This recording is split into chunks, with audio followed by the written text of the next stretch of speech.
नमस्कार मु श्री शुभेन्दु कुमार महापात्र मंगलपुर जाजपुर आपण मानकु मोर शुभ संध्या यूट्यूब चैनल को सादर स्वागत।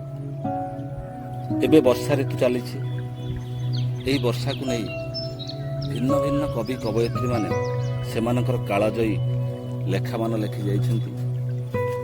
जेमितिकि बरसा काल अटे मंगलकारी पाळई परजंतु बरसी आहरी मध्य आम छोट बेले पढ़ुले मासरे आषाढ़ श्रावण मेघ बरसे घन घन। यही वर्षा केतेबेले काहापाई मंगलदायक होता है तो पुणी केतेबेले काहापाई जंत्रणादायक होता है। वर्षा को नहीं मु एक कविता रचना करने को प्रयास करिछि।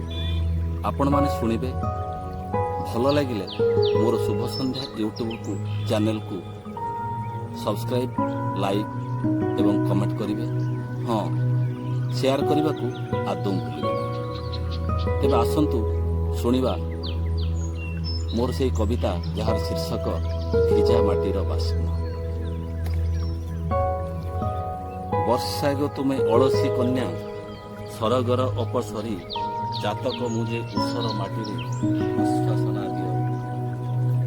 पाइन कि तुमे ग्रीष्म चितल कहीं करुछ डेरी सिंचन कर शांत संजीवनी रुद्र जाऊ अपसरी रुद्र जाऊ। ग्राम्य गोधूलीर मनज्ञ विवाह आस चित्रित करी पहिली परस महार्घ्य महक छुई जाऊ बुकु चिरी।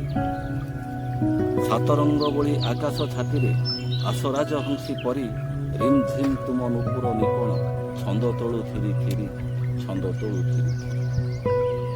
मेघ मल्हार रागिणी छंदे आस तुमे अवतरी विचित्र वर्णा हरित कानने सिंहरण जाऊ भरी। लावण्यवती गो अलका नंदा अंबरु आस झरी कला मेघ देखी नाचुगो मयूरी मौसुमी जाऊ भरी मौसुमी जाऊ भरी। आकाशी रोशनी साजु बिजुलीर आंजुली विश्वास धरी विच्छेद मने सांत्वना जागु मिलनर आशा करी।